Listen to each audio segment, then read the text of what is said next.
This is the grid that the Bombers call home. You're throwing the tee in the ground. If your hand's not shaking, there's something wrong. I'm in my element. It's evident that there's levels to the game. I'm in my element. Flow is like water. I'm forced to the fire. I'm feeling like gold. Gotta stay grounded, stay down to earth. Following God and you grinding. You do as you told. I don't work to make you like me, but I'm front and center. Word to Spike Lee. I'm in my element. Yeah. I'm in my element. Yeah. I'm in my element. I'm in my element. Yeah. I'm in my element. Yeah. I'm in my element.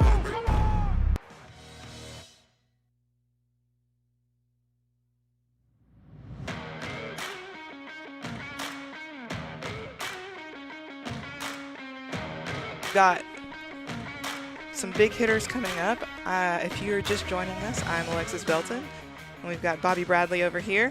Howdy. And we are excited to see who are the final 8 to make it to the round tomorrow of 32. Yeah, Martin Borgmeyer snuck in on that last ball. We thought 404 was the farthest ball, and Borgmeyer ended up they put up a 405 once we got off air. So Martin Borgmeyer ended up sweeping the group of, round 3. He looked great. Colton Casto in the beginning, him and Ryan Gregnall, Kyle Berkshire, Josh Koch, who joined us, looked good as well. Brandon Flynn put on a clinic. Really looked comfortable right around 208 to 210 ball speed, Brandon Flynn. But right now we got Reed Russell, Andrew Fernandez, Wes Campo, and Sean Williams. Sean Williams, who has had an excellent career as a collegiate golfer. It's always fun to see the golfers transition, but he's an all-around athlete. Has done a lot in snowboarding to basketball, tennis, and now hitting bombs. Yeah, a lot of these guys have some form of athletic background in different sports. You know, there's not just really one guy that's a golfer and that's all that they've ever done. But Reed Russell, professional baseball player in the Astros organization, took second place last year, or last tournament in Mesquite. He ended up winning a PLDA tour event in Utah against Colton Casto. So Reed knows how to get into the winner's circle. He sure does. Already putting up a good number of 349. Wins is downwind. So Andrew Fernandez is a guy that I've watched as well climb that speed chart, and he's getting closer to 220. But what we saw out of Brandon Flynn was just pure consistency of 139 mile per hour club speed, 208 ball speed. Just center punching the golf ball. Martin Borgmeyer looked outstanding. As always, even though 5 wins and coming off of food poisoning as well. Ended up losing 10 pounds, he said. And Martin's going to join us in the booth here in a little while to talk. And I told him he knows now. I'm picking him every tournament just to say his name. I'm not getting in trouble anymore. That'll motivate everybody else. There we go. For me not picking him.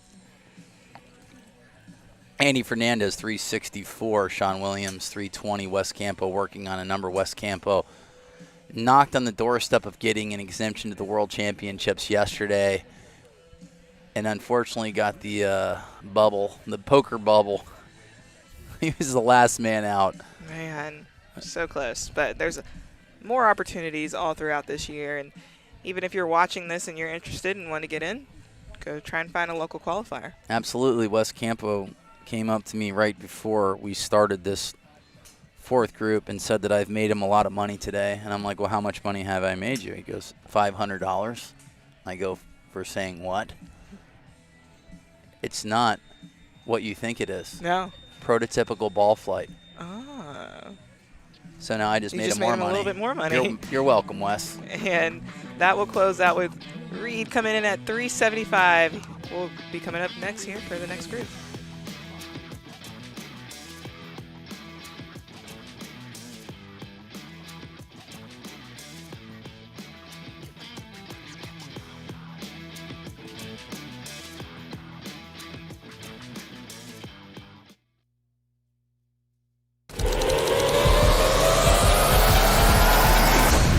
Introducing the new Bridgestone E9 Long Drive. Co-designed by world long drive athletes to push the limits of distance.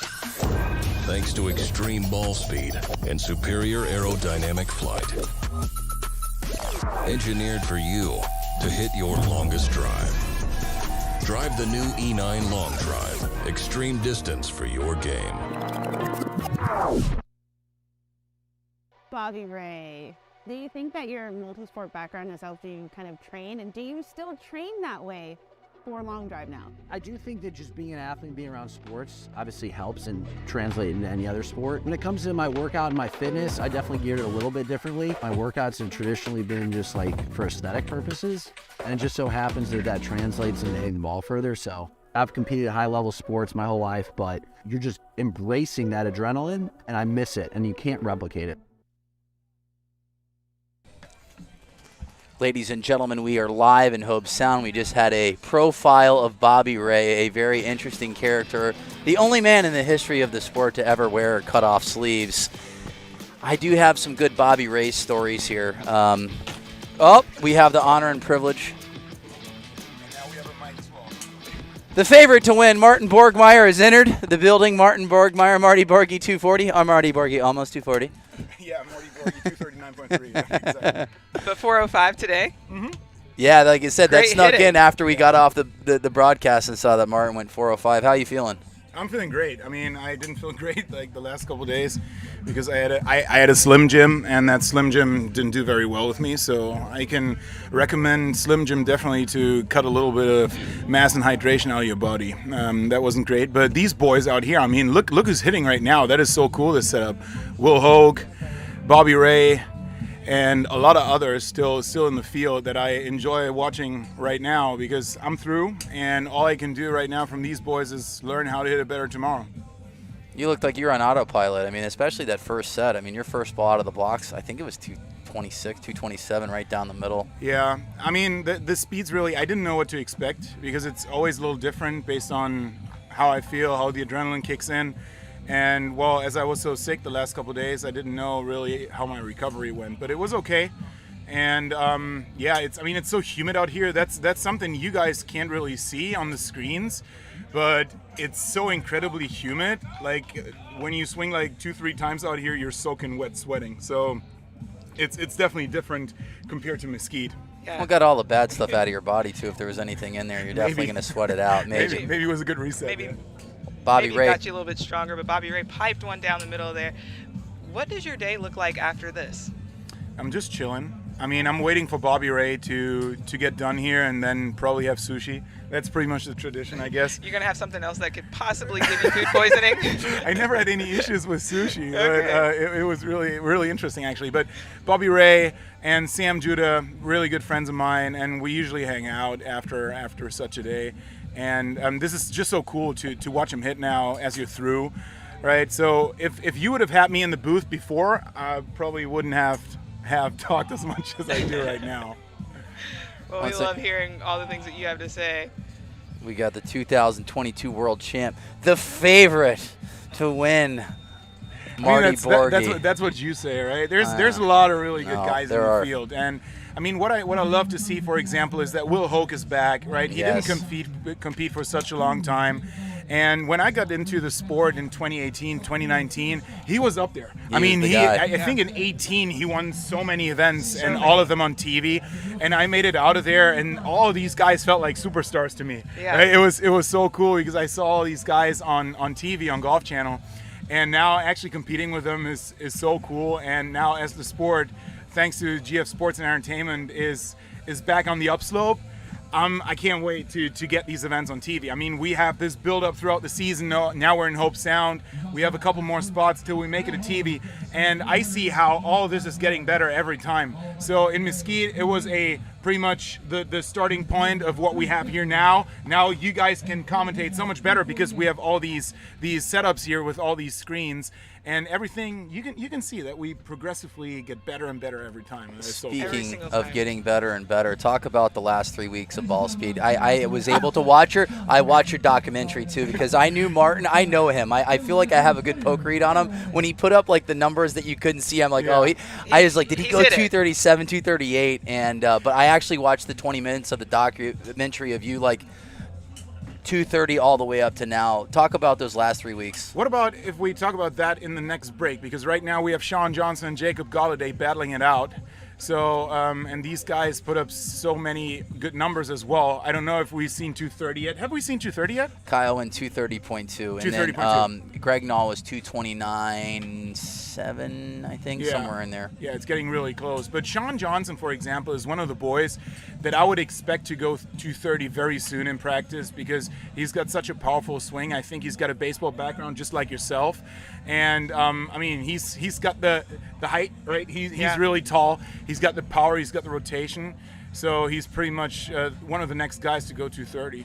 Really, he's able to create a lot of width because of that height and that length that he has. Another favorite of mine, more so for his outfit, has to be Jacob. It has to be, yeah. And I talked to Jacob earlier, just, really that first number to get, you got to get it past 350. If you can get it past 350, you're going to get some decent rollout. And we watched Brandon Flynn sit around 208, which I feel like Jacob will be in that same number. And Brandon just put up a great, 5 sets and ended up advancing easily into the round of 32. But Sean Johnson was hitting just nice, high, straight golf balls on the range earlier on today. Another guy that he went to University of Mississippi, a pitcher as well, got drafted, and but he's been a heck of a long driver the last 2 years, a guy that you see deep into tournaments, and more than likely he's a guy that can win as well. But out of all the guys that you've seen the last year or two, who are you the most impressed with besides yourself? There's so many. I believe the biggest transformation was done by Ryan Gregnall, because he at some point decided to take the sport seriously, and all of a sudden he was putting up 230 ball speed. Like before he was like, don't know, by the way, Sean Johnson yelling at a golf ball, 217. How do you like the visor, actually? I actually love the visor. I saw him hitting it on the range, and he looks like he's got a tee time right after this.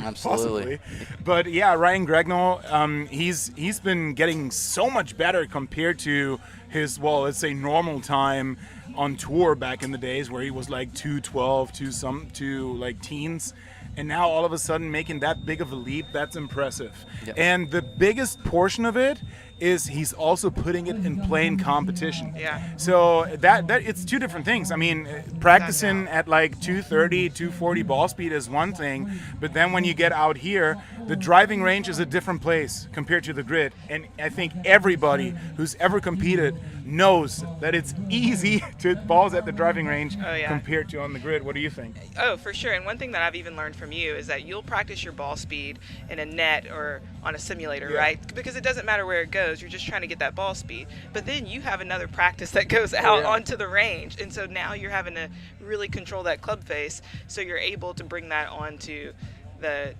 tee, and the tee is a whole lot different even from the practice range. Yeah, very true. And I mean, I've done this documentary on YouTube, which is old already, right? It's outdated, so I have to update it, because then eventually Seb Todell went 240.8, or 0.8, and the idea about this, it's actually a training method to just push the maximum ball speed up, which is also raising the average. So we build up a speed reserve so we can put up bigger speeds in competition and also on the golf course. So we just do it at a very exaggerated level. Yeah. And it's pretty much the same principle that a lot of golfers do as well when they speed train. But ours is just, at a different level with different equipment, which is still legal, but usually most of these guys hit 48 inches of shaft, which is the USGA max. And in the meanwhile, what you see is, just like JJ, he's in slot 1 now, we're hitting much softer shafts. Let's see, what is he going with? Because he's hitting everything, isn't he, Bobby? He's hitting an ACRA right now. But no, it's funny to see that you're talking about the speed reserves. Guess who the 4 fastest guys today were?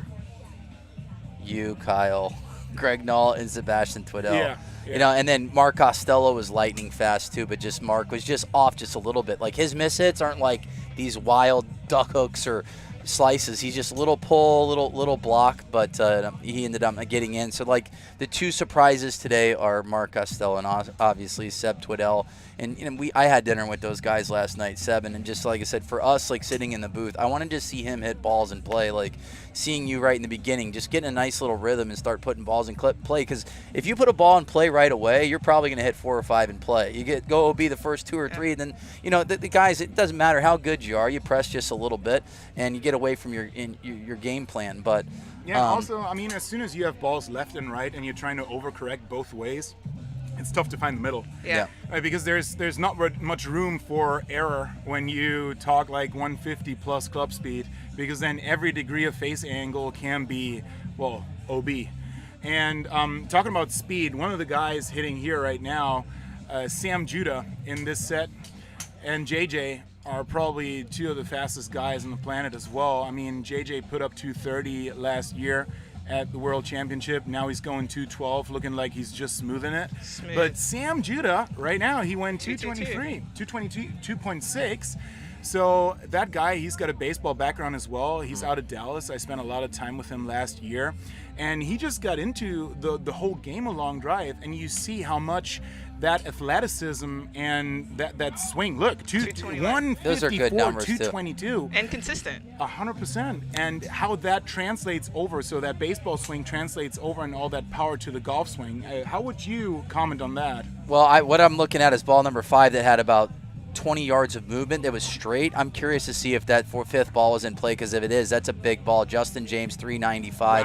Wow. But it just depends. Like, baseball's a little different. You know, when they talk about pitchers, there it is, 392. Pitchers and position players. Sam's a position player, so he's almost at a disadvantage because everything is a lot more short and compact. Like offensive lineman, defensive lineman, it's a lot more like, you know, and with pitching, it's a lot more fluid. So when they talk about like cornerbacks in football or safeties or pitchers or kickers, what have you, it's just a different motion. So it's a little bit easier for a pitcher to swing a golf club more than a position player. So when you saw Sam get in right away, like he pulls so hard left, he swings out left, he was hitting those big banana cuts, and it's like, how can we get him to come swing from the inside and hit that, in baseball terms, hit the inside half of the baseball over the second baseman's head? And you can see that he's making those adjustments now, and he's ultra fast, 222 mile per hour ball speed from Sam Judah. But JJ is just on, like I said, he's on autopilot. He looked like he's like that in all his qualifying rounds. Alexis, what chef were you hitting, or what are you hitting? Yeah, I'm not hitting right now, but I moved to just a stiff, and then sometimes I'd play around with a regular. But normally I just hit whatever I hit in playing while I was competitive. I mean, you won so many events in 2019, right? Or was it 2019, 2018, and then 2020 I did kind of another event that we had in DC. But what'd you hit there? What kind of shaft? Was it like, did you already go fairly soft, or did you go fairly stiff? It was fairly stiffed. Okay, interesting. Because I had a shorter club, so it kind of helped me to kind of hone everything in. Yeah, you always had some type of play setup, right? It almost seemed like you were playing golf out there, but you still bomb it past everybody. That was pretty cool. So that was a lot of fun. No, I definitely missed that time. But I had a question for you. You were talking earlier how you guys kind of motivate each other. You're out here watching the players to learn something. And I was talking about competitive collaboration. When you put out your best and they put out their best, then everyone gets better, right? 100%. It grows the sport, it grows each other, and you're kind of part of each other's win. And we got to see that as you guys were going back to back to back and breaking kind of world records in ball speed. And now we're looking at these guys putting up 214, Will Hobe, which is someone that's been at it for a while. What today have you seen that is kind of helping you with your mindset for the rest of the week? Well, during the tournaments, I'm not too concerned about the ball speed numbers. I'm more concerned about what height, what launch, and what spin rate does well in these conditions, because they change all the time, and depending on the time of the day, it can change a lot. Then obviously the wind. So everybody's really looking like, hey, what kind of ball flight is working right now? And then I just try to adapt and learn from all these guys. And well, sometimes even during the day, you see that the grid bakes out a little more. I doubt that we see that out here, honestly, because it's been raining so much over the last couple of days. But you see that from time to time. So it takes a different ball flight like 2 hours later. And just seeing that and learning from that is big for me. Yeah. I feel like the wind swirled today for a while. I mean, we had a south wind, we had a slight west wind, wasn't much, but now we're downwind, and Martin Borgmeyer with the longest drive of the day at 405 yards. And we're downwind right now, and Sean Johnson's high ball flight straight, 399 yards, Justin James at 395, Will Hoge at 385, Sam Judah 392. So we're seeing some bigger balls, and didn't really ever expect guys going 400 yards in Florida. I've lived here my entire life, and you go out and you play a round of golf, the ball lands and goes backwards. But they've done, I mean, you know, I'm not going to say $1 million horses are running on this polo field, but hundreds of thousands of dollars in horses, you know, like they got to make sure that the turf is in good condition. So tip of the cap to Anthony Livingston for hosting this event. It's a beautiful, I mean, it's got great sight lines, what have you. I mean, what's your target, I guess, Martin, when you're looking at where, is there like a certain thing that you're looking at? A palm tree down there? Yeah, back there I had this. Is that a porta potty back there? That is a porta potty. Yeah, that's pretty much in the middle of the grid. Yeah, I just took that and went like, depending on the wind, 5 yards right of it or left of it. Yeah. And then honestly, I picked my target in the very beginning at my first shot, and then I just correct from there. I don't pick another target. That's kind of interesting. Others do it differently. But one of the guys hitting right now is Wes Campo, and I spoke to him earlier, and that's super interesting. He was doing the World Long Drive Qualifier yesterday, and he said he made it to the losers bracket after the first round, and then went all the way and came sixth. And I think 5 people qualified. I know he just said that before you got on. He got the bubble. Yeah, and I was like, hey, Wes, so you got a lot of practice in yesterday, huh? So you know how the grid works.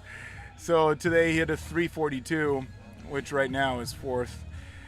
Yeah, Will Hobe taking down the set at 389 yards. Jacob Gallaty 375, Kevin McFarland 365, and Wes Campo 342. So.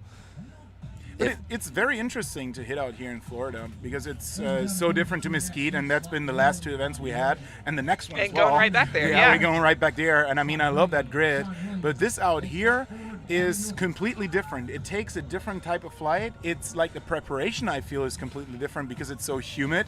Yeah. I don't need as long to warm up, which is interesting too. It's just so many different elements to all of this, and the only way to find out if this works for you guys out there is to come out, try to qualify, compete, and try to, well, tee up the first golf ball. It's like, I mean, I'm doing this for 5 years now. I'm still shaking when I tee up the struggling first just one. a little bit, yeah. What about you? Yeah, I always, that first golf ball is just like right here. But walk us through your warm-up. How do you warm up? I saw you had several different clubs, the lag club. Yeah, I'm using the lag shot just to get loose and try to learn how to load the shaft. But then my routine is super simple. It's almost like a golf routine with more drivers. So it's 52 degree, a couple shots, 7 irons, then drivers, and then I just go out. So who's hitting right now? Oh, Bobby Ray. Bobby Johnson. Yeah. He's got a great outfit as well. I'm a huge fan of this. What about yourself? Did he cut his sleeves off? He did. Oh, he cut his sleeves off again, right? Yeah, I mean, he's the one to do it, right? He's the one that can definitely pull it off. I mean, look at those guns. Look at the mullet. Look at the legs. I mean, he's got it going on. I mean, pretty boy Floyd there. And he can match it with his speed and his swing, and it's absolutely amazing. So, Alexis, what do you think about his matching hat to like the little bit of the color in his shirt? I think that's matching, isn't it? It is. I mean, you please judge it. I don't know. I have no idea what I'm talking about. Look at me. I'm a fan. I don't know. Look at you've got great style too. I wish that Bobby Ray would have had a belt that matches his shirt color or his hat. But he's John doing Johnson. Yeah.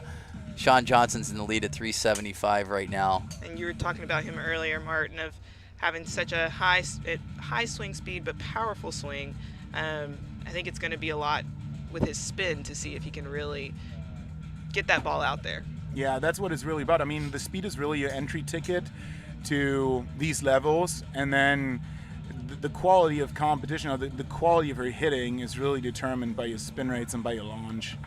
That's really what it's about. That's why we see players up to like 210 speed that can still compete because they know how to flight the ball. Jacob Galladay in this group is one of those candidates, as well as Bobby Ray in this group right now. He's like round about 210, 212 ball speed, but he can flight the ball really well. Yep, Gavin Yoke is 375, so we got a logjam in first place right now. If they do tie right now in first place, they would have 150 points apiece. Sean Johnson's 375 drops down to 373, so they're not official numbers until there's an underlying number. Bobby Ray at 372. Sure. I have funny stories of Bobby Ray. We go to a white, like all-white party polo deal. It's for Kids Cancer Foundation. He's got the mullet rock and what have you. he's a huge fan. Gets invited to go out to eat lunch at the Winter Equestrian Festival, where these people are wearing like $5,000 outfits, and he's wearing jean shorts and a tank top, and he has no idea. He's like, "Is this fine to wear?" I'm like, "Absolutely." We walk into this place and everybody's just staring at him. It was awesome, and he didn't care. I love it. Look at these scores, how tight it is. Gavin Yoka's 375, probably taking it. Still looking for a ball from Sean Johnson, 373. Bobby Ray 372, now confirmed. Wow, nice. Still waiting on one more number. Is there any questions on the YouTube stream? Can you see those? Let's go pull this up. You did. We got more electronics than a Kiss concert. Nick Vorback is on fire today. He's not competing. He should come out and compete. He isn't. Haven't seen that guy in Let's such a see long who's time. on right now. Martin Borg. Hey, we got Country Club Adjacent in the house. Those boys have over 1 million followers. They're extremely funny, and if you've had the honor and privilege to be in the Back Off Challenge, which I know that you have and I have, these guys are so funny. Give a shout out to the boys from Country Club Adjacent. You got Griff Pippin and all his characters. That's so funny. Yeah, Mark Smalls. I mean, Mark has traveled literally all over the world with Bert Kreischer, just doing stand-up comedy. Jake Adams. Who else we got in there? Aristotle Gregerson. Oh, sorry, we didn't mean to say that. Blake Weber. Blake's stage name, but boys from Country Club Adjacent. Good to see you guys. Thorin Van Zyl out in South Africa, an absolute stud. I mean, he's been the best hitter in South Africa the last several years. Thorin has. All right, so I got a question for you. Bear versus gorilla, who wins? Oh, that's a good question. I guess the bear. Why so? Because he's got claws. So do we call you the bear? I don't know. There's different types of bears, right? So, but depending on the bear, I would guess the bear wins, because the gorilla would. I mean, he's strong, but I have a feeling the bear would just go slice and dice. Slice and dice. I love it. But JJ is hitting again, and we have Drew Cody and Ben Kastman as well. Early on, in Mesquite, JJ was 216 to 218 and just flighting it so well, hitting it dead straight. I mean, those numbers are absolutely perfect. If he just hits it in play, that's a monster drive. Without a doubt. He was hitting so consistent on the practice range and just in the zone.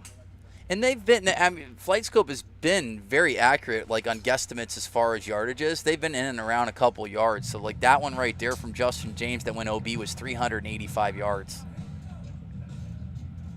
Yeah, and especially based on how far we hit it, for you guys out there to understand, the FlightScope radar only sees the golf ball up to around 300 yards, maybe a little bit more or less, give or take, but we hit it way further. So that last little bit has to be estimated, and based on what's happening back there in terms of roll, the radar can't see it. Not a radar in the world can see that. So it's really cool to see how good those algorithms are and how much it helps us. I mean, we had all the numbers during the competition. I could look down on the tablet. You see it on some of the screens down there. Now on the right side, you see the tablet sitting there, and you see your spin rate, you see your launch angle, and your club speed and ball speed, and that is extremely helpful, because then at some point you get a feel for what type of launch is perfect for certain conditions. Well, I'm going to say Justin James just won that set on that last ball. That's perfect. That was a big one. So Andy Fernandez was at first at the time being at 363. Justin James didn't have a mark, but just hit a bullet right down the middle. Ben Kastman 342, Drew Cody 339. But JJ with a perfect ball flight. And I think, that ball really reacts really well to 216 to 218. That was big for him too. Look, it's been on the last ball, and he was 0 for 5. Yep. Yeah, 388. Justin James takes down the set, so he will have 2 wins. He'll be at 400 points. So, Alexis, when are you making a comeback? I don't know. We'll see. Do you I want think this is my comeback. This is your comeback. I'm out here being able to help tell the stories of the girls and guys.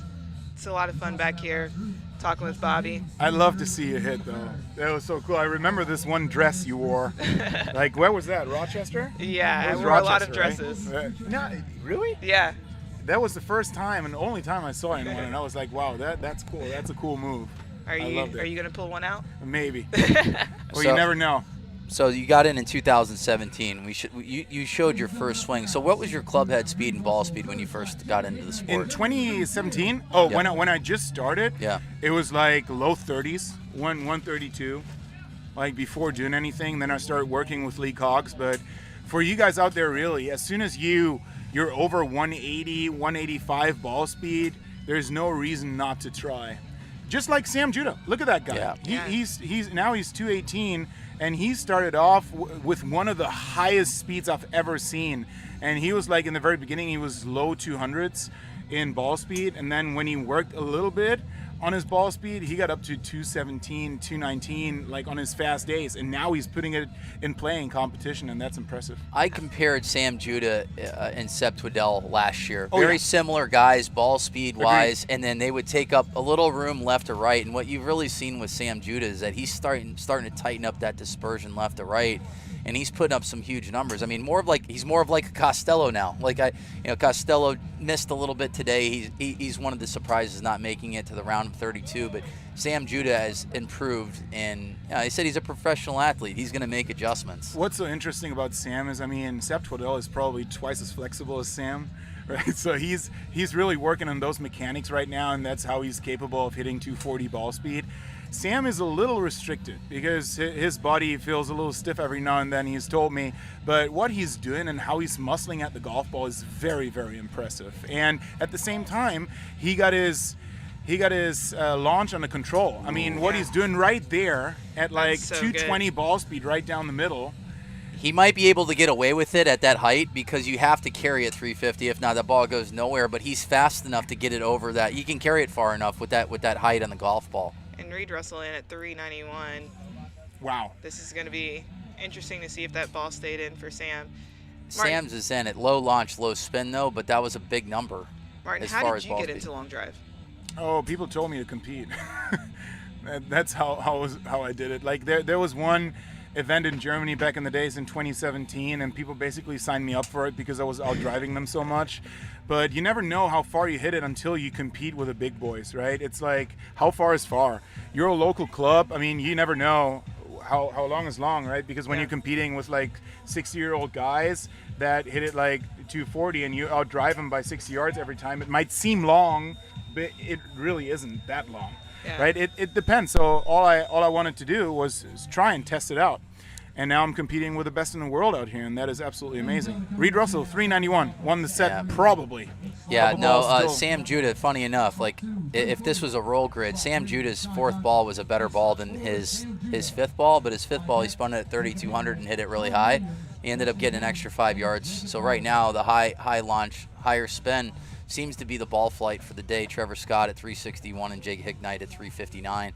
We have Martin Borgmeyer in the booth, the 2022 world champion and winner of the first tour event, and absolutely cruised through the first 5 sets today after battling food poisoning. Yeah, it wasn't great.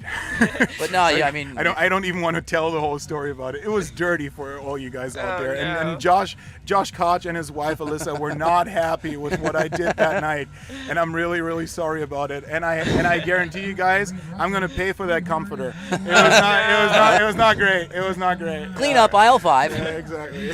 Martin, you were talking about earlier kind of the setup of the club.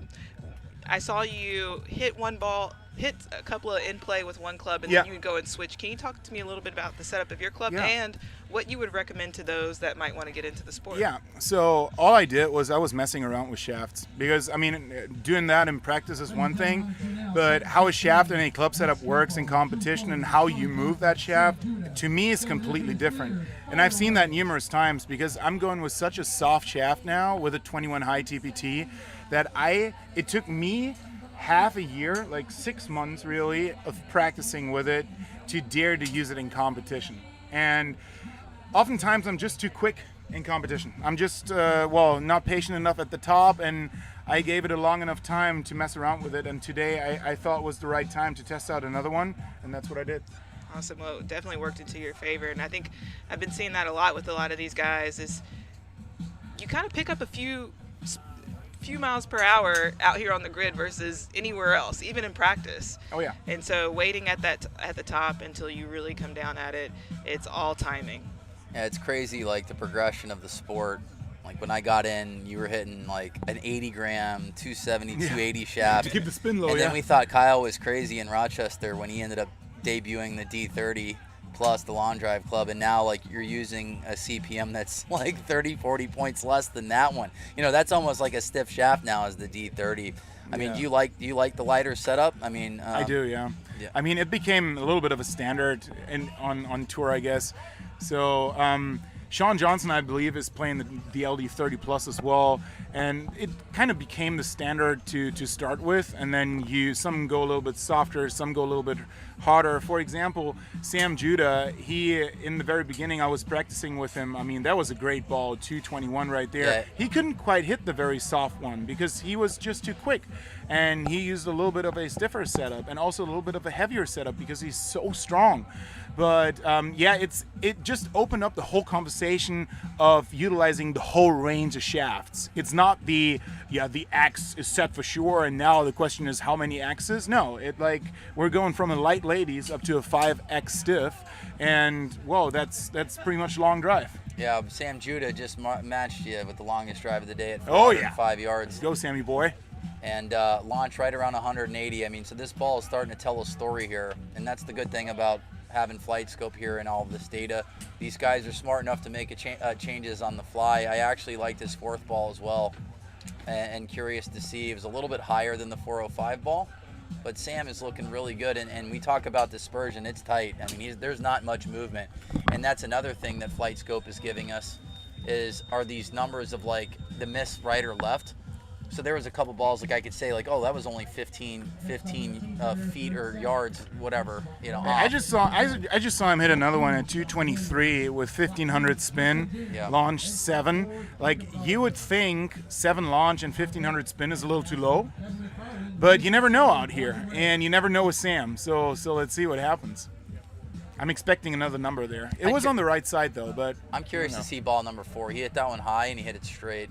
Yeah, that last one was just a dread-in, I guess, so it's been tight. Pretty excited to also share we've got another special guest that's already been here. Josh Koch in the booth.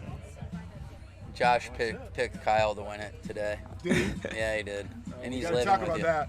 He didn't even pick himself. No, Josh was like, who do you have winning? I'm like, not you. Being him. But, yeah, you got Josh Koch and Martin Borgmeyer, and these guys are the best in the business.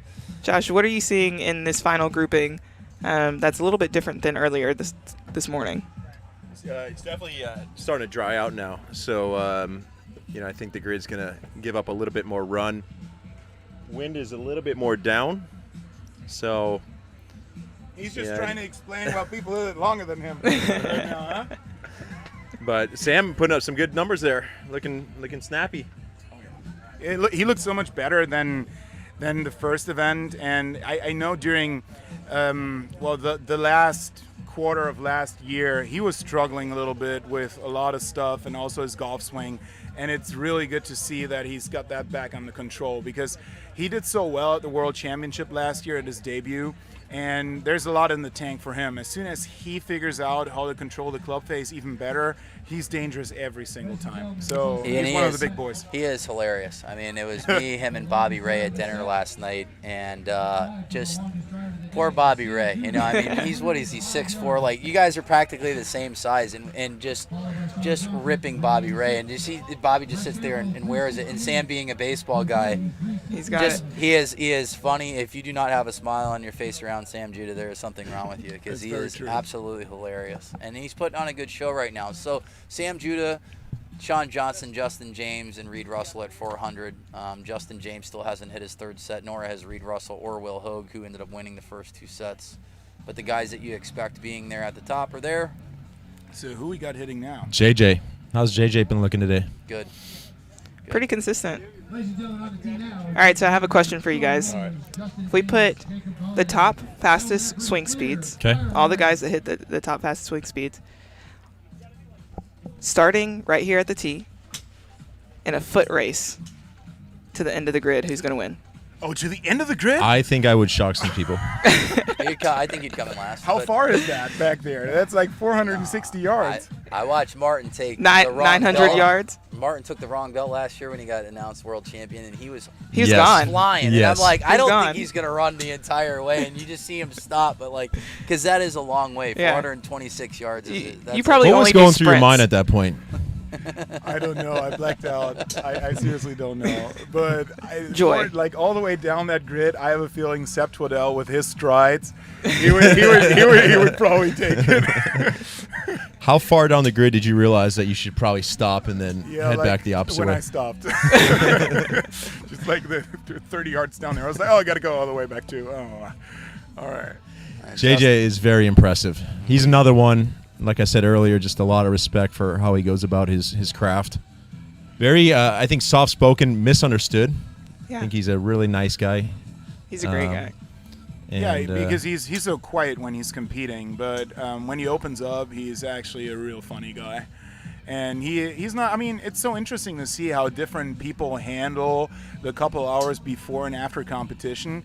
JJ is definitely one of the, quieter guys. And then, I mean, there's others that like walk around all the time and talk to people. So everybody's really different, has really different personalities to handle the pressure, I guess, because everybody of us is under pressure all the time. And it's just cool to see how all these different personalities evolve and are being pushed more now by World Long Drive. Yeah, he's putting on a clinic right now. JJ got 3 out of the first 5 balls in play. Former professional baseball player as well, 2017 world champion. And like I said, since 2016-17, JJ and Kyle, and now Martin have been the best. You almost just set him off there for a second. Josh is paying me to say this, by the way. He wants to make sure that you still stay his friend. You know? All right, we got a YouTube question. All right. This is for Martin and Josh. What shaft or setup would you recommend for someone starting long drive? Oh, that's a good question. My answer would be softer than you think. Start softer than you think. Don't necessarily go with a 3X, 4X. Go with some like stiff flex, and most importantly, get it up to 48 inches.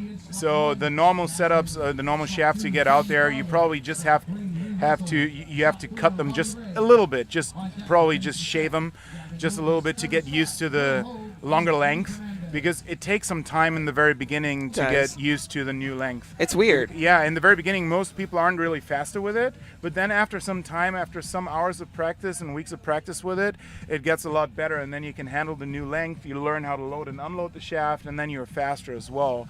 So it's a process, but that would be my first recommendation. Yeah, what about you, Josh? I think generally speaking, go with something weaker than what you're used to. Even though it's softer, it's weaker, it's not easier to hit. A lot of times the softer shaft forces you to be even more efficient with your body and your sequencing. In my opinion, the shaft, the body, the sequencing, they all go together. You start to go softer, you'll actually start to swing a lot better as well, more efficient. The GOAT Jason Zubak has entered the chat room. Jason Zubak, 5-time Open Jason. Division world champion. What's up, Jason? And Masters world champion. Martin, what's your current setup, and what's your anything new and exciting with Fenris? So, I mean, the setup I hit today was the Callaway Paradigm and a 21 high and the Jumbo Max XS grip. So nothing new on that. And the other one, I was testing out an Acro shaft as well, a soft one, the M0. But the most important bit with Fenris is it's a motion tracking system, and I work a lot with it because most importantly, it's tracking your center of mass. And the more you get into that, it's so cool. It's such a cool data point that amateurs can use because they see where and how they move, and you can actually quantify it. But also for biomechanics and like up to the highest level, you can use center of mass for so many cool things. And it's the first system out on the market that's actually tracking the center of mass, and that's what I use it for the most, to see how I load my body correctly and that I move correctly. Mass is a big deal, especially where you're generating the power. But can you also talk about a little bit, you were saying you use a jumbo grip. Yeah. How does the grip help? Well, the grip has a certain weight. Oh, thank you. That's awesome. Thanks. Yeah, the water. So the grip has a certain weight. That's the first thing. And I use the ultralight ones. I go fairly light on them, so they change the swing weight. So that makes my setup a little more top heavy, and I like that. I like swinging a light hammer rather than a badminton racket, if that makes sense, right? Yeah. So that's how it feels to me. And everybody's different. That's why there's so many grip setups out there on the market, right? Yeah, Josh, if what are one you would using? Be perfect, then we would just sell one grip. But then the other bit is it's a little thicker. So it's almost like a mid-size, I would guess. It's not super thick, it's the extra small, and that simply helps me to have more surface area, and it helps me personally to feel like I leave the face a little more open. Okay. Yeah, I went back to the Golf Pride 25 this event, which is 25 grams lighter than the white grip I was hitting in Mesquite. Interestingly enough, that's what Kyle made the switch to when he hit his ball speed record. Was a lighter grip. He is back to his normal grip, which is I think 25 grams heavier. But for me, I like the lighter stuff. I like to get more mass in the head, keep it lighter on the button. Obviously, that drives the swing weight up, but I can feel the end of the club a lot better that way. Have a little bit more control of that club face. Yeah. I was looking at Seb Twiddell's setup. There was a different shaft. I can't remember the name of it. It was like Free 30, flex? Yeah, Yeah. 38 grams. That was crazy. Just hitting that thing on the range. I mean, it's like a noodle. Yeah. But I mean, it had good flight characteristics. Granted, I'm swinging only 30 miles per hour slower than you guys, but it was fun to just watch the ball fly. Yeah, the cool part. I'm a good of 50 what- behind. Yeah, the cool part of what we see right now in the sport is just nothing's wrong. Like you can really hit everything and anything. It's like people figure new things out all the time, and that's so cool about it. The question is, when is Bobby Bradley making his return back to the grid? Finally, someone's asking that question. Huh?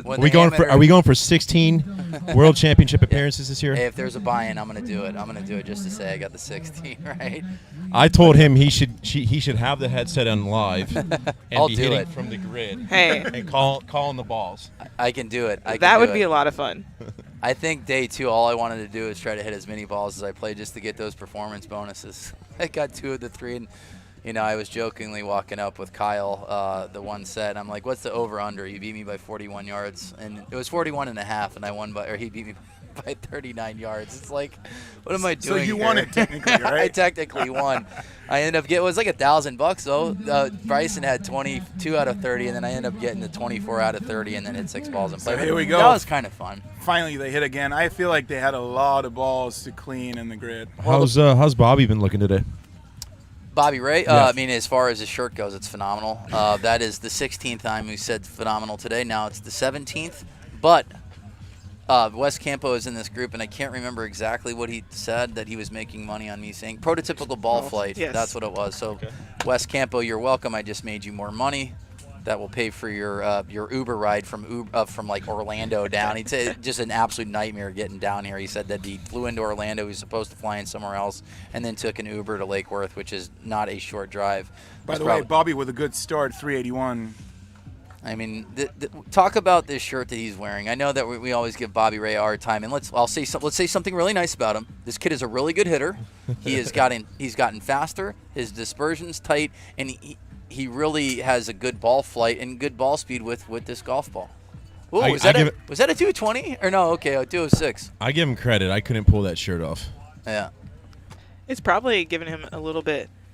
You're talking about the lightness of the grip. He's got some lightness on his shoulders. Yeah. Doesn't have to worry about a little anything. bit more aerodynamic. Yeah. I love this though. I mean, just imagine him doing like corporate and charity outings with that shirt. It's the best. I know he's raising a lot of money for charities doing a lot of those type of events. Ben Castman's a sneaky good hitter as well. Just obviously working his way up, but good name to watch out for in the future. Reed's always solid. Had a little drop off at the end of the year, but obviously had some nice form in Mesquite. And right now, with the wind especially on his prototypical ball flight, he's launching it fairly high. And in these conditions right now, and especially with a carry grid, he's definitely one of the favorites. Yeah, he finished runner-up to you. It's actually phenomenal. It is phenomenal. I mean, was there any trash talking going on in the last event? I mean, all the time. He had you by whatever, a couple yards, and then you got him on that last all the ball. time. I mean, I'd be surprised, or I'd be sad if there's no trash talking. We need to get you guys mic'd up. I know. I tried chirping him at the start. Getting, if you look back, I got in his face a little bit, but obviously didn't work. I think he was toying with me the whole event. But what you don't see behind the scenes is Martin Borgmeyer's generosity. He ended up buying dinner. He was kind enough. He did. I don't know why you bought you dinner, though. I don't understand. I didn't pick him to win. I didn't. I think because you did that, he won. So Bobby drove the motivation. Yeah. If Bobby didn't That's say why that. I did it. He was up late at night, just mad. Oh, he was. That's why I can confirm. Martin was a little irritated. My stomach was. Oh, it's funny. But I mean, I can't win. If I have to pick one person, I got to pick someone. So who was your pick for this boys week? And girls, real quick, I look, didn't look pick at these Josh scores. Koch. We didn't mention these scores. So Bobby Ray went 392, followed by Reed Russell at 390. So that was a tight one.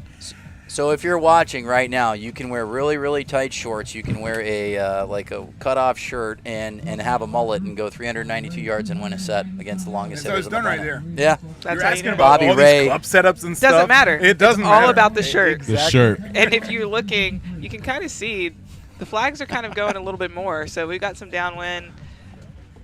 There's going. clouds coming too. It doesn't look good. That part does not look good. Got a little bit of time left. This is we got one more set and round, and this is the third round. So group number 4, 5 total sets. The bubble's always in and around 450 points. So it looks like we look pretty safe right now. Looking at the southeast from here, the clouds are. You mean in terms of weather? A little, yeah. I mean, honestly, from my angle, it's not that great. I think or is it my glasses? Might be my glasses. Yeah. No, it's really dark. Yeah. Yeah. Let's hope it stays dry. we'll see. The good news is I've lived here my entire life. It doesn't scare me yet. Okay. So, I mean, look at this screen. Yeah. That looks kind of dark back there, honestly. Yeah. But, I It mean, does, you got but the we might have experience enough out time. here.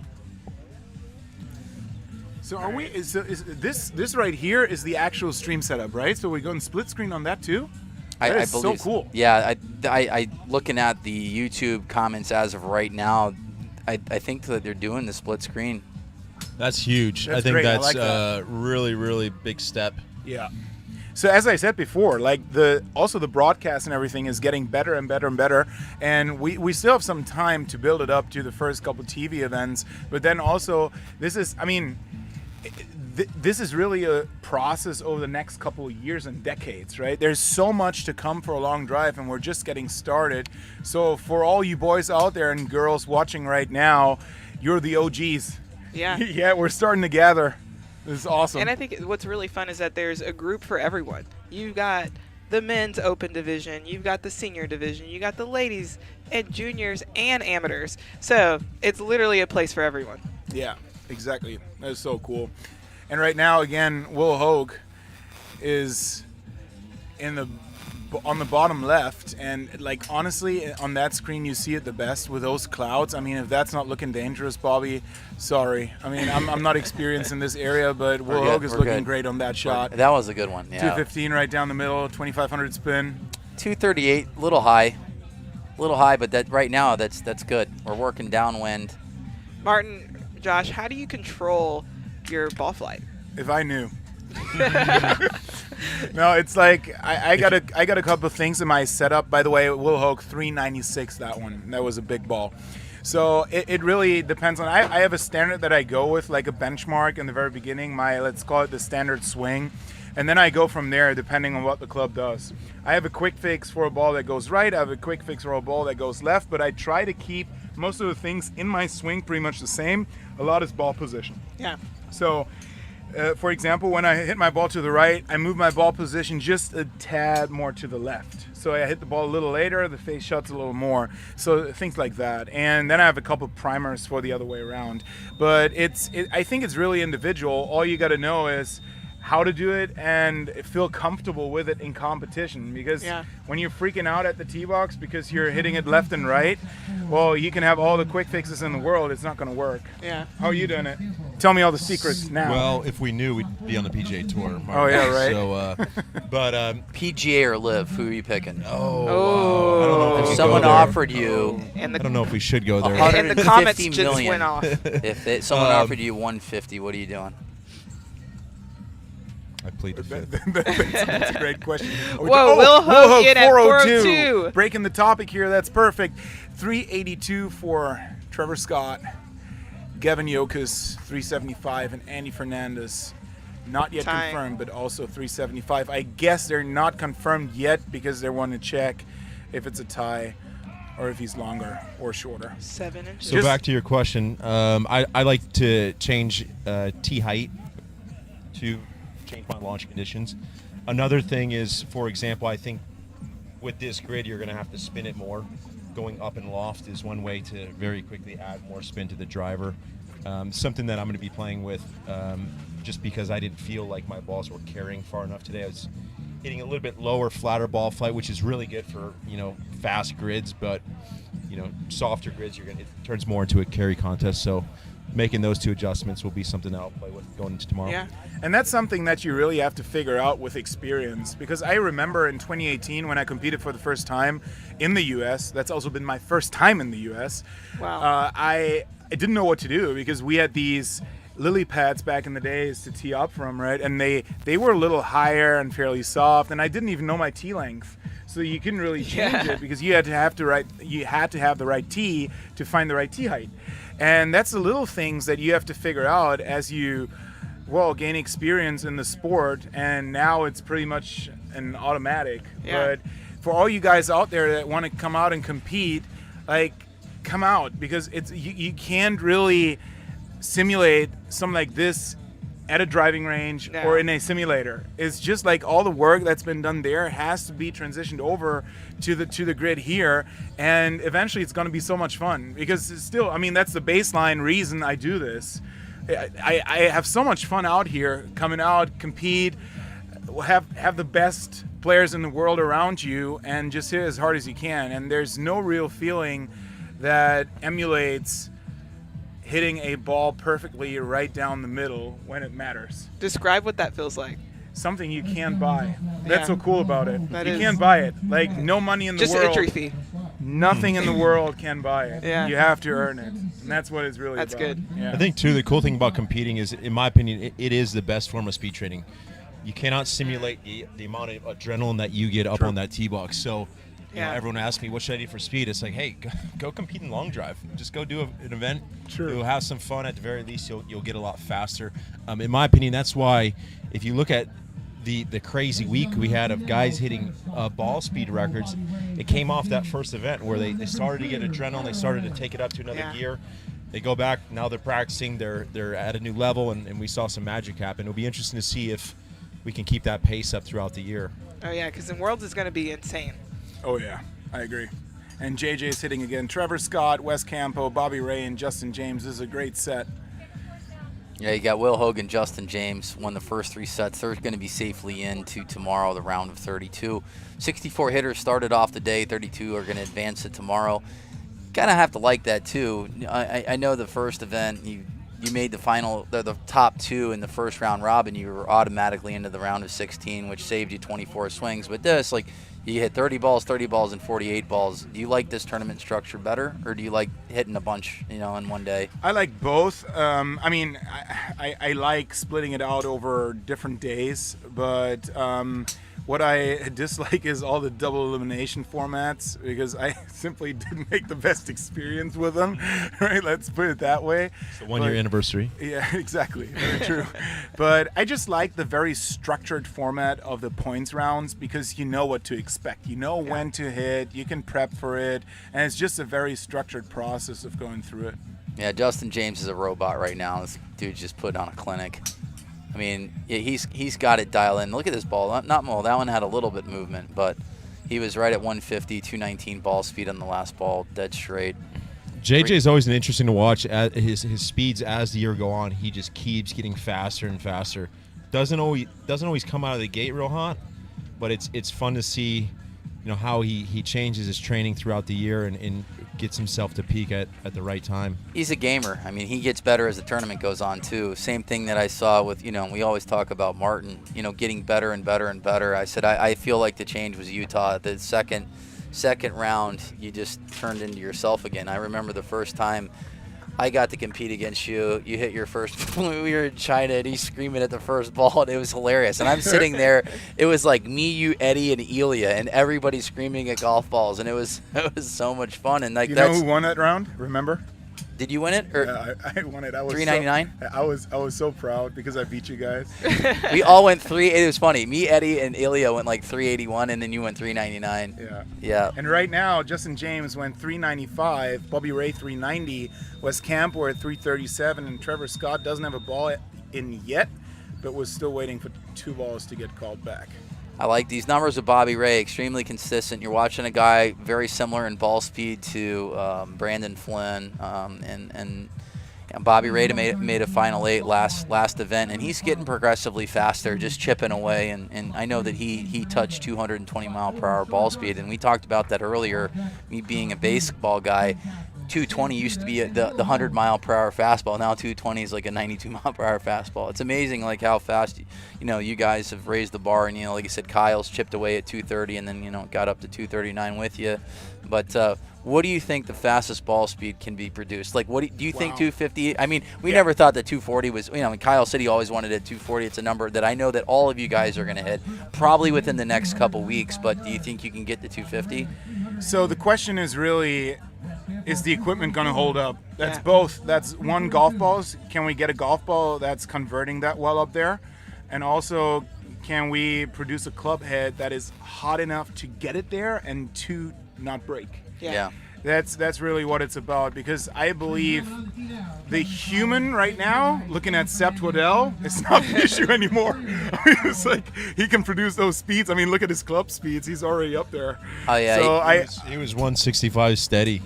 Yeah. Throughout the whole. I mean, it's really a matter of equipment right now, I guess. And we'll see it. The big question is it going to translate a distance or not? Is it going to, especially with the golf balls we're hitting right now, we're basically trying to find the perfect optimized ball right now, and we learn as we go in different conditions, and it doesn't necessarily always have to be the fastest ball, right? Yeah. And is it possible?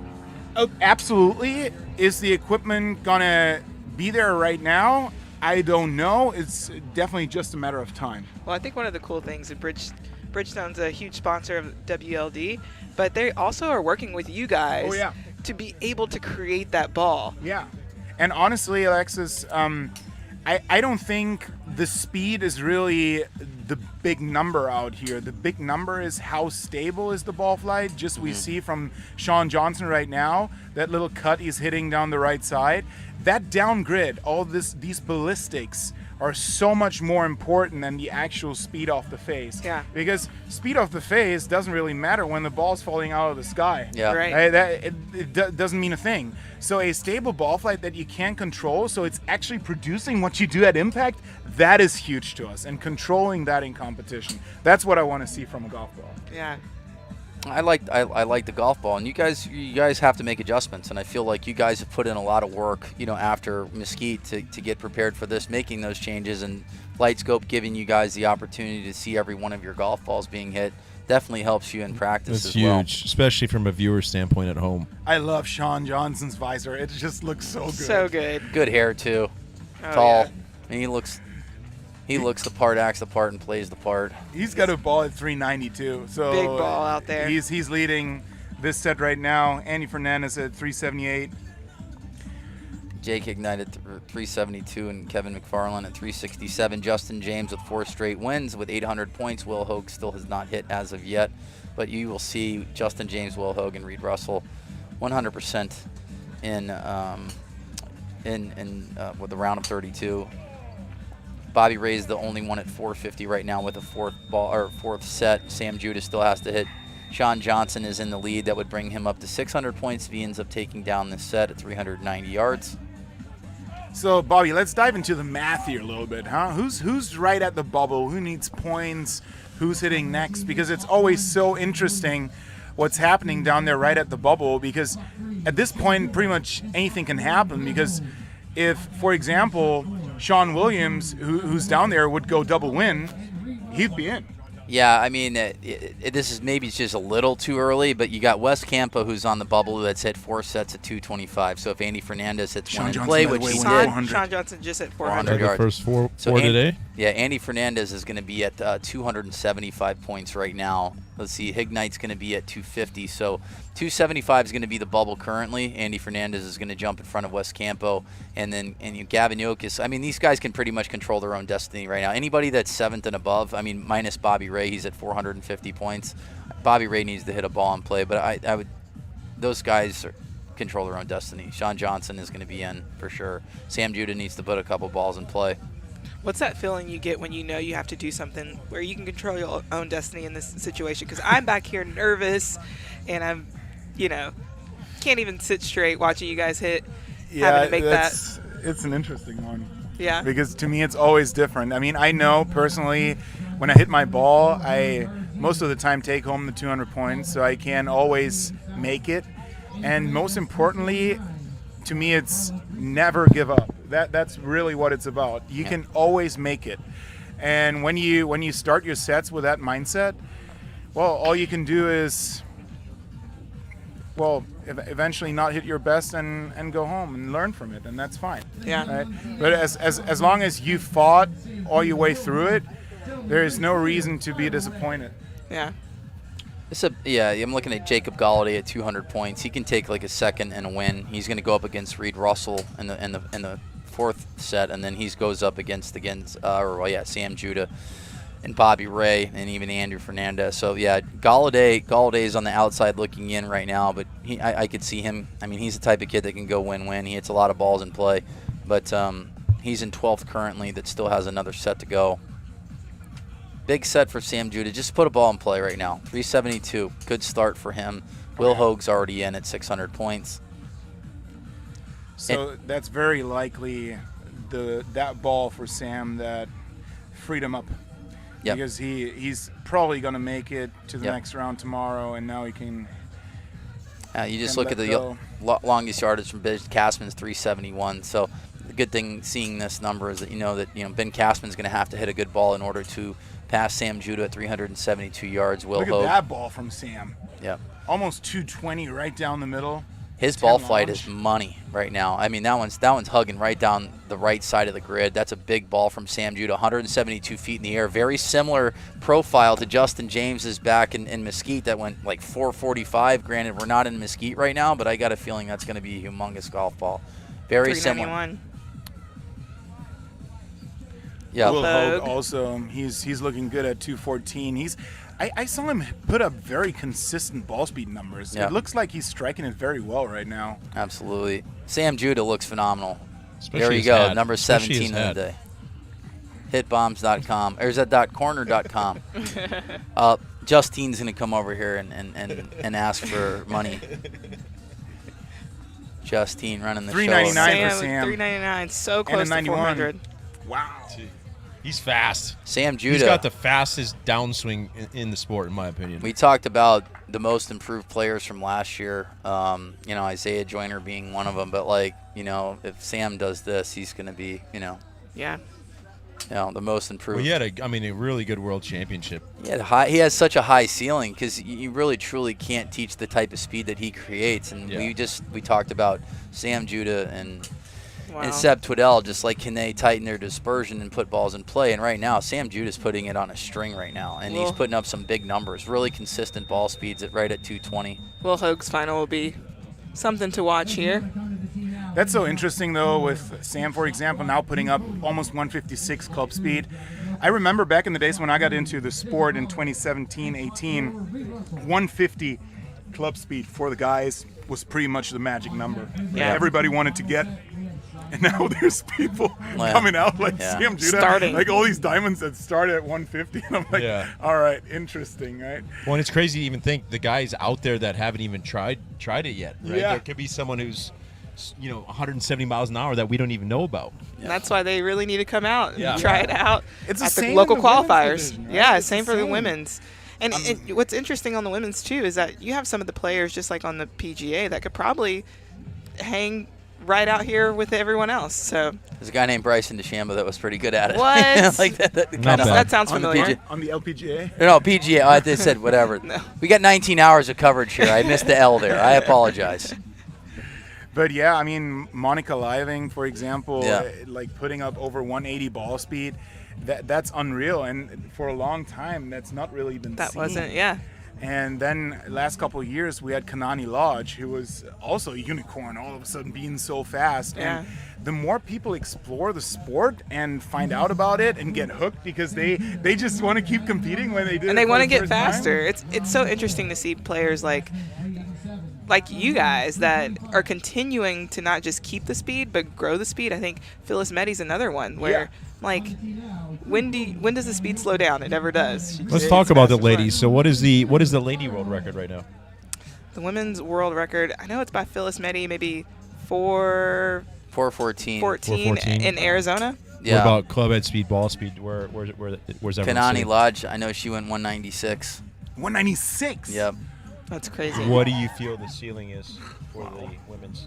I think the women can be right where the men are, maybe a couple of years ago. Yeah, I mean, Kanani Lodge wasn't that far away from 200. I mean, she was like the one day went 194, 196, and then she entered the open division. There was 24 hitters. She made the final. Oh yeah, 16. that's right. Wow. That's right. We're like, yes, Did know, she and we beat were all you that day? She just kept hitting balls in play, and everybody was just going OB and what have you. I and think she beat you that day. I didn't compete. Oh. Oh. We might have to fact check that. We can definitely fact check that because I flew out there just to announce. Like I think flights were like $73. I think she beat you though. Did she? Look right there, Jacob Galladay right now at 380, and he's an interesting one too, in my opinion, because he's not the fastest, but he's one of the most optimized players out there, and he's a very good golfer. Yes, he is. He can change ball flight in no time. Like right now, 205, that's pretty much the speed he's at most of the time, but he can like just dial the spin a little lower, a little higher, launches it higher, lower, depending on what he wants to do, depending on the current conditions, and that's how he can get a ball up to 380 yards out there right now, leading this set with, 10 to 15 miles an hour less ball speed. If Reed Russell's ball stayed in play here, that was a big ball on his last one. This one hugging down that right line. But yeah, Jacob Galladay can win any of these sets, and we said at 200 points a little bit ago that if he takes a win in the second place, he should be in at 500 points. Yeah, it's big really set impressive for him. This could be a big win against Reed. Yeah, Reed's fifth ball. That one was. They said it when OB is fourth ball. Galladay also right now sitting at 200 points.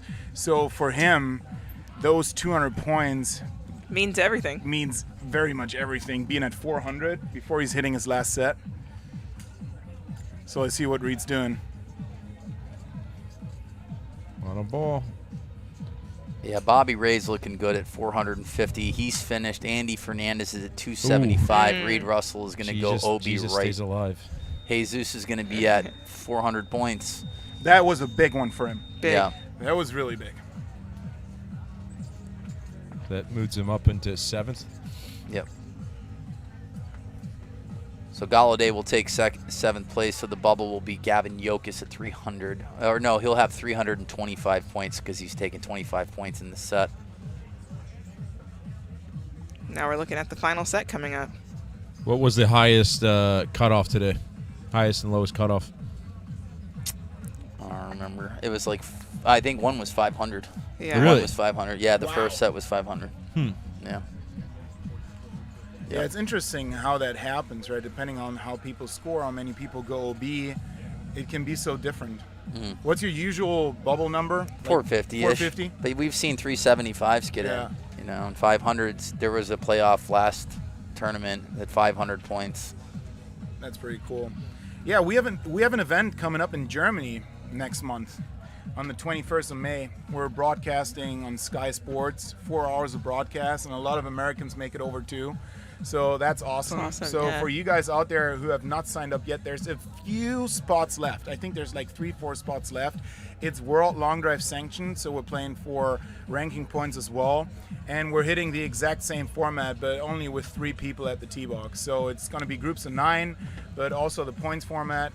And it's going to be a lot of fun, and I hope it's going to be a first step into the direction of having more international events, because I really want to showcase that we're capable of hosting such events overseas and then eventually making World Long Drive a true global tour. And kudos to you. I mean, as a world championship, you went You got this event planned. You raised the money yourself. I mean, that's amazing. So thank you for that. Yeah, it's been one of my goals, right, to grow the sport internationally, especially in my home country. And we got great sponsors lined up for, one, the prize pool, 2, the TV production, which is, well, pretty expensive. 3, the setup on site. I mean, all you guys that have hosted events before know how tough it is to get all that lined up, and right now we're in a very, very good place. So especially with World Long Drive coming back, it was great timing, and I'm really looking forward to seeing all you guys coming over and basically finally making the trip that I do all the time. I want to go so bad, but yeah, I think 2018 we had some events in Dubai, London, Mexico City, China. Like, that was really fun, being a U.S. player, being able to bounce around the world and see places that I've never seen before. And because, it's been predominantly, everything's been in the States. I know you started European Long Drive games. I mean, this place we're going back to in Hanover is big for me because that's been the place in 2018 I qualified for my first World Championship. Wow. Yeah, so now we're going back to that place 5 years later. So that's pretty cool with all my boys that I got to know and made very good friends with along the way. Sounds like there's one last international exemption on the line. Whoa. Will it be Mr. Bobby Bradley? Does he make an international return? I might. What do we think? Absolutely. Trust me, Josh. I asked him before. It depends if he's nice to Martin in the booth this week. I know. I said I picked him for the rest of the year, so I got 127 guys that are going to be mad at me at the World Championships. It's not like we're talking about this for the first time. But we have this last round coming up. Sean Williams, Kevin McFarland, Trevor Scott, and Drew Cody in this set. But we'll go back to the international hitters, and I was fortunate enough to do a lot of events in 2018 internationally, and you got, James Tate, Bry Roberts, Jordan Brooks, Emil Rosberg, Thorne Van Zyl, you got some boys from out in New Zealand that are really good hitters, and I know I'm probably missing some, but yeah, like Joe Miller, of course, the two-time world champion. We're just missing a few guys, and it'll be nice to see them get back into action, and hopefully we'll see them in some tour events here in the States as well. I think another thing that's really cool is the Aussie boys are going out there to Germany to hit, and so they're taking every opportunity that they can to be able to play as they're in their rookie year. They're all in. I love it. I love the passion, the intensity that they've come into the sport with. They're treating it like professional athletes, and that's why they're able to put up some crazy speeds over there. Yeah, and also all these speeds and what they've been pushing as a baseline is awesome. Now they're really gaining all the experience that is needed to also compete on the highest level. So it takes a little bit, right? Yeah. Just like I said before, sometimes it's about how you tee up the golf ball, right? Sometimes it's about going through all these situations that you've never experienced before. And I guarantee you guys and all you girls and guys out there, there's a lot to come from these boys. I know one thing that's different is even shoes. What shoes you wear make a big difference. And even the safety of your body, how that reacts to your knees and your joints. And it's huge. Yeah, there's so many little things that go into hitting the ball very, very far and staying healthy.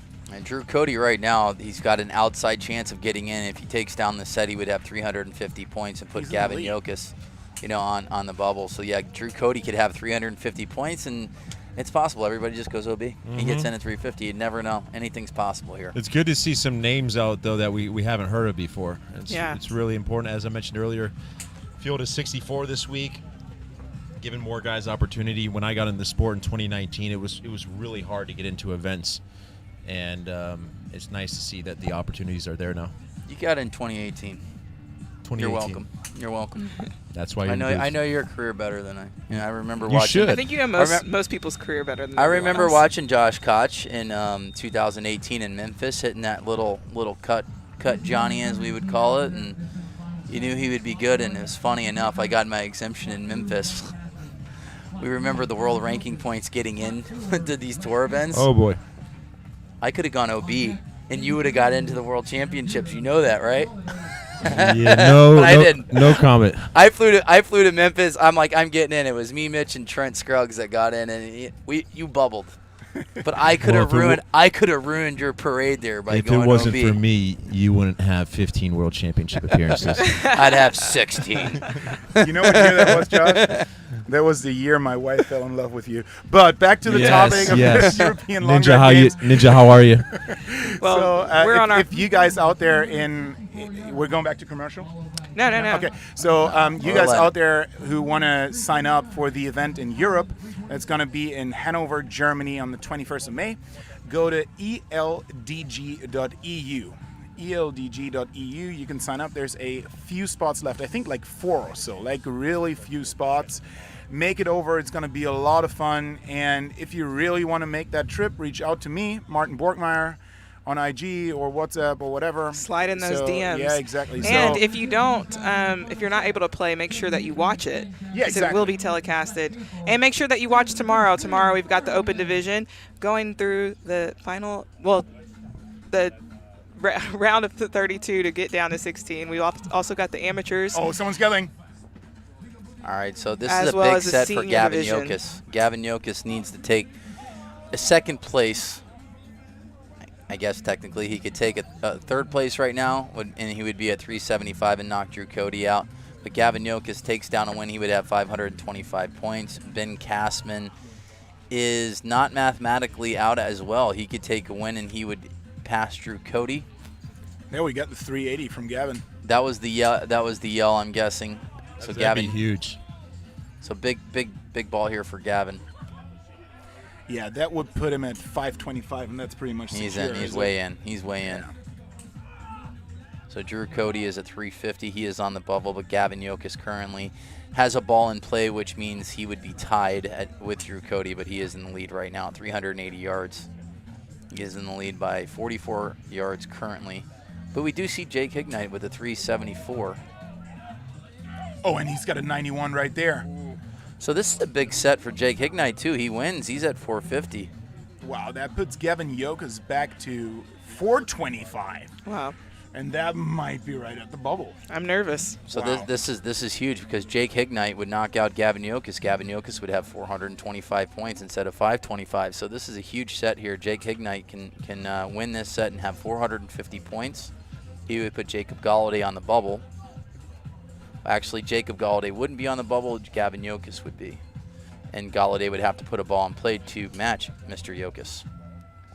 So Jacob Galladay essentially has to take a second place. Wow, that could actually turn into a playoff as well. Yeah. There's just so many outcomes that could be created from here. And this is so cool when it comes down to this. I mean, it's not cool for the players. Yeah. Because they're like completely pumped right now. Pretty much the most adrenaline probably they had all day. And Gavin Yokas, if I see that correctly, is down to his last ball. Last one. He's taking a little 450's time. in. I think 450's in. So Bobby Ray, just say yeah. Bobby Ray's in at 450, Whatever it is, and Gavin Yokas would be. He's got to pound that yeah. right down the middle at Yeah. 392, whatever it might be. See if we to can get see in. him real quick. Yeah. And And that is Yokas not pulls it going over. that far.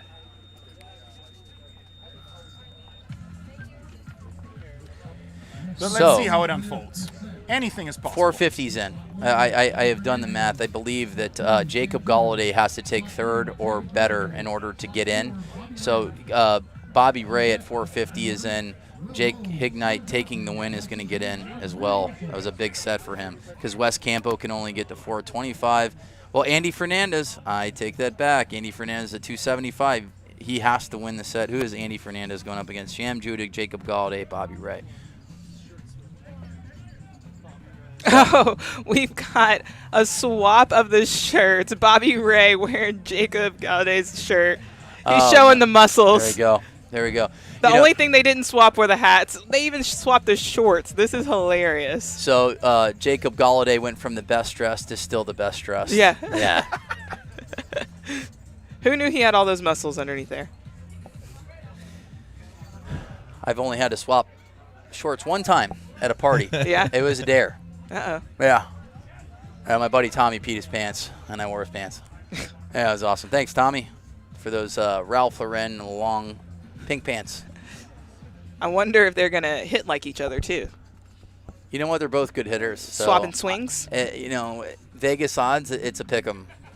Who you taking, Jacob Galladay or Bobby Ray? Jesus is more aerodynamic now. So, Yeah. I mean, I mean, look at what Bobby's wearing. It just looks heavy, and It does. I The think this wind's I think picking this up could be the change Jesus needed.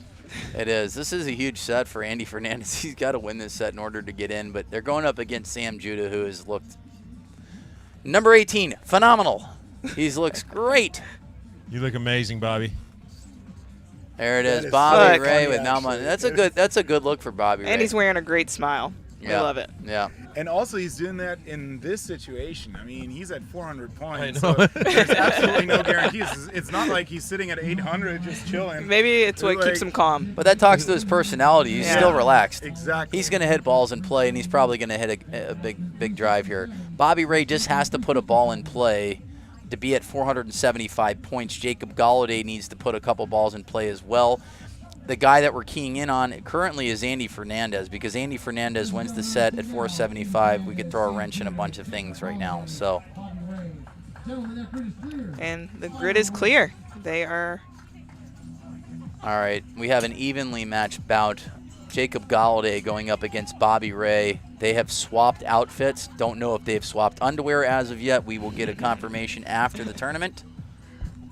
But Bobby Ray goes from short sleeves to a Malbon shirt. For sure, they have not swapped swings. No. So No. Galladay just with a nice ball right down the right side of the grid at 371 yards. Bobby Ray with a number. Let's take a peek at Sam Judah, 215.9, right at 150 mile per hour ball speed. This one's right down the middle, 181 feet in the air, 2100 spin. Those are good numbers. I know that he didn't center punch that per se, but that's a really good ball for Sam Judah. I'm going to say that will take the lead. Waiting on Sam Judah's second ball to pop up. 388. Let's just say a number. I'm going to make it up. What do you think? Under or over? 397. Close enough. I was way off. Sam Judah takes the lead, 397. He has looked impressive. Yeah, honestly, the wind is not really picking up more. It kind of blew the same over the last 30 minutes. And Sam with his low ball flight, it's so interesting. He's not even riding the wind correctly. Yeah. It simply shows how much potential he still has. All right. Eddie's putting up some good numbers. Just needs to straighten it out just a little bit. Bobby Ray has a ball in play. He is in. Jacob Galladay is currently second, so he would be in, which would make Jacob Hignite on the bubble, unless Andy Fernandez goes for 398, and Andy Fernandez's longest drive of the day so far is 379. Andy Fernandez has to win in order to get in. Never know what can happen. Big gust of wind, big gust of wind. If a ball is center punched here, we might see a 400-yard drive. Martin Borgmeyer with the longest ball of the day at 405, and Sam Judah. That could actually catch. No, the spin is a little too high and too far right. Oh, someone likes something. Bobby Ray likes that shot. We always talk about it. He hits his best ball that he's yelling at. He didn't get a number. For his sake, I hope that's a big ball. Yeah, I think he's fine. If Andy Fernandez doesn't win the set, I think that Bobby Ray is in at 475. Jacob Galladay is going to have 500 points. So we called it. Galladay needed to take a win in a second. I don't know. We got to wait for that sixth ball by Bobby. Well, Galladay would still have 450 points, which is enough. He would knock out Gavin Jokic. So Galladay just needed to take a third or better in order to get in. If Andy Fernandez doesn't win. And when it takes that long, oftentimes it means that it's either way longer or way shorter. Because when it's pretty much in the same area, the ball callers are standing there and they radio the number back immediately.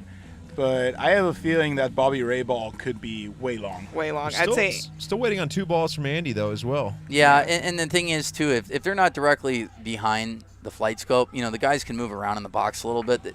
Sometimes you won't get a read, so he's got 387 yards. So Galladay is going to be on the bubble, but he's in. So Jacob Hignite and Jacob Galladay are going to finish at 450 points. So the field has been set. Justin James, Will Hogue, Sam Judah, Sean Johnson, Reed Russell, Bobby Ray, Jake Hignite, and Jacob Galladay are going to make it. So, but Sam Judah looks awesome. He really, really does. He looks good. Yeah. Jacob looks great. Bobby looked great. Wearing each other's clothes. Make sure you tune in tomorrow. We start at 8 a.m. I'm going to wear Martin's clothes tomorrow. Oh, man. Yeah. Martin's going to swap out a not bit. Curious to see. We got 8 a.m. for the open division. You're definitely not doing the pants. Tried Martin's pants on the other night, and it was not good. It looked interesting. And make sure to tune in for the amateur division that starts at 2:30 and our senior division going to the final 8 at 5 p.m. It's going to be a fun day tomorrow. It's a long one. We're Let's gonna get it. Long one. Let's go get it rested up, recovered. Sushi? 100%. I got a T-ball clean game one, at though. 6:30. What's that? The clean one. Yeah. Clean Just sushi. make sure it's clean. Yeah. You don't want any more food poisoning? No, I don't know. that You was hit not the good. longest ball of the day. I That tried might to be take something. Martin out this week. I gave him food poisoning. I tried Actually, to take him out. I mean, to but tell that story for you guys back home, I bought these sausages. I bought Slim 6 of Jims. them. Oh, Yeah, I we bought can't. 6 of them, and he picked 2. So Josh picked 2. Victor Burgett picked 2, and I picked 2. So I actually tried to poison him, but I picked the wrong one. You got the wrong one. I picked the wrong one. You forgot which one. Yeah, it was not great. But we have one more set coming up. And this Here, is going to but be a that's fun the one. Top boys hitting. It's only about who's finishing where, not who's making it So through. when you guys are in this circumstance, are you testing out certain things? Oh, Are yeah. you hitting as fast as you possibly can? What do you do when you know you're already in? That's what I did today. I switched heads on my shafts for the last set, just to see how that works and to figure out if that might be better for tomorrow. So yeah, I mean, sometimes it's also depending on who you're up against. You also definitely want to win, right? So when I'm up against Josh, I would not try to play around with things. He I takes would- no sets off against Yeah, me. exactly. I would always try to win against him, but it's a good opportunity to test things. Yeah. Still waiting on 2 balls from Andy. That could be interesting. The times that we had these numbers that waited that long, they were right around 345 to 350 yards. There's Sam Judah coming in. Look at this guy. Ah, look at him. Sam, boy. guy gets a nice little shave I said Steph Waddell is more flexible than you on the broadcast. Am I wrong? You're not wrong. That's not flexible at all.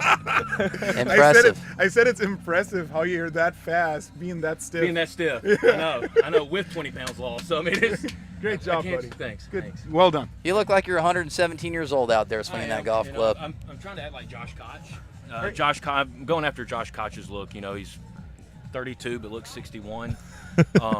So that's what I'm going for, and it's starting to pay off a little bit. But he's the man. So. But on a serious note, did you try to launch it a little higher out there with this wind? Show the wisdom. Yes, I really did. Working with my new coach, she's really helped me. With the attack, how bad my attack angle was last year, and we've gotten up trying to get the ball in the air. And with the wind today, it kind of paid off. So all the credit to her, helping me through it and fixing the swing a little bit. So it feels pretty good. Yeah.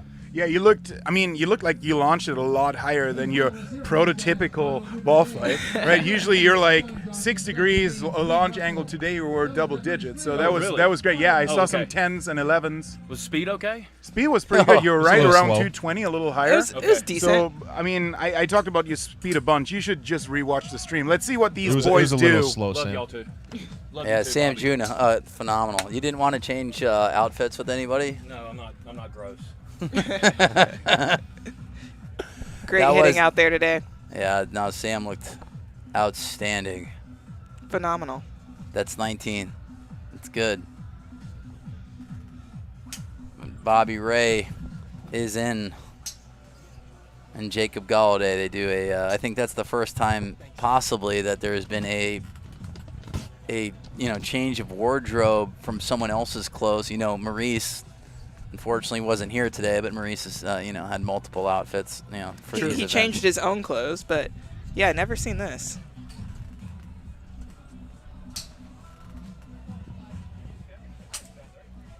So you got the 4 top seeds in this round robin: Will Hogue, Sean Johnson, Justin James, and Reed Russell. Yeah, but this round is really just about who finishes where. Depending on how they finish, Sam Judah might drop one place or several places down. But it's always cool to be in the position to just chill and relax and test a couple things, and that's what these boys are doing right now. A lot of baseball players out there right now. Yeah, I mean, Sam, pro ball guy. You got Will, played baseball. Sean Johnson got drafted. Justin James, professional baseball. Yeah, I mean, these are all baseball guys right now, and Sam Judah being a baseball guy as well. Yeah. The only one that's there's 2 pitchers. You got Sean Johnson and then, Justin James, and then Reed Russell and Will Hogue being a position player. Jeremy Nowak's a position player as well. That was a good one there. And Will Hogue being a firefighter as well. Fire He's Marshal Will. Fire Marshal.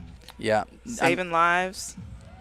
Heavy And long drives. You can, these guys make Final 8s, Final 4s. They win tournaments, and Yeah, this is a really good group of hitters right here. And, I mean, you can tell that by the numbers, right? I mean, Yeah. right now, 91, 90, 88, 82. Those are big numbers. Yeah. I think we're going to see, is this a 400?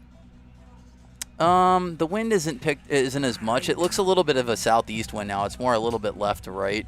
So earlier today, it swirled a little bit, but I can say it's been consistent, but it has swirled a little bit. But this set, it's pretty much been predominantly downwind. Yeah, but that was definitely a big set. Will Hogue with 390, Sean Johnson 382, Justin James 388, Reed Russell 391. As of now, we're still waiting for one more ball to come in. But the field has been set.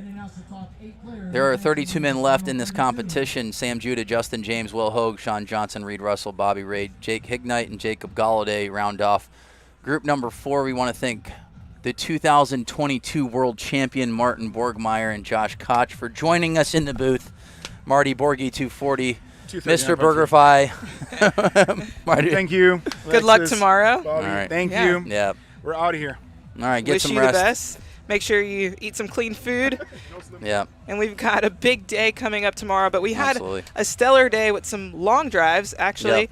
Martin walking out right now had one of the longest balls of the day at 405. Yeah, him and Sam Judah both went 405.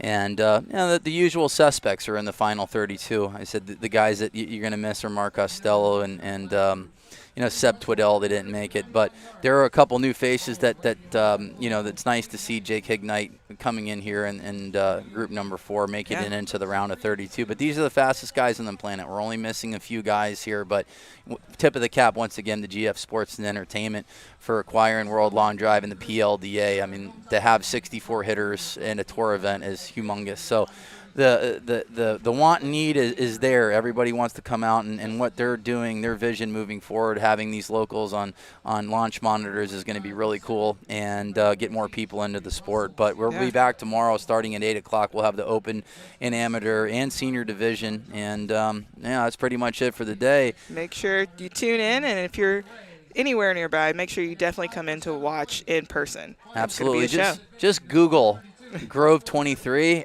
XXIII, and that's where we're at. We're right there on the polo fields. But thanks for joining us today and watching, and we will see you guys tomorrow morning. As the late, great Dick Sanford always said, good night, God bless, and drive home safely.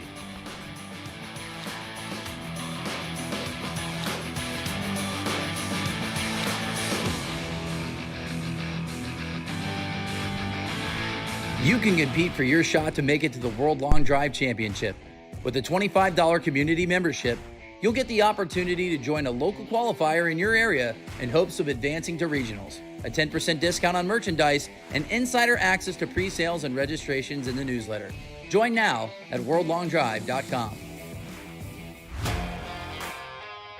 Catch every single World Long Drive Tour competition right here on the World Long Drive YouTube channel. The Amateur, Senior, Women's, and Open Division Championship will be available on the Golf Channel. To stay up to date on everything WLD, follow us on social at World Long Drive.